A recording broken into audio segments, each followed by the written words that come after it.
పరిపాలనకు మద్దతు తెలియజేసే రోజు వచ్చింది.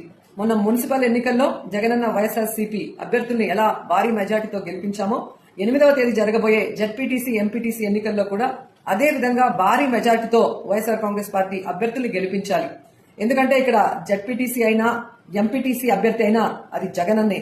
జగనన్న పరిపాలనకి మనం మద్దతుగా వేసే ఓటు అనేది మీరందరూ గుర్తు పెట్టుకుని ఫ్యాన్ గుర్తుకి ఓట్లు వేయించి తిరుగులేని మెజారిటీతో దుమ్ము దులపాలని కూడా కోరుకుంటున్నాను. ఎందుకంటే మున్సిపల్ ఎన్నికలతోనే రాష్ట్ర వ్యాప్తంగా ప్రతిపక్షాలు ఎలా చేతులెత్తేసాయో మనం చూసాం. ఈ జెడ్పీటీసీ ఎంపీటీసీ ఎన్నికల తర్వాత ఈ రాష్ట్రంలో ఒకే జెండా, అది వైఎస్ఆర్సీపీ జెండా, ఒకే అజెండా, అది జగనన్న అజెండాగా ఉండబోతోంది.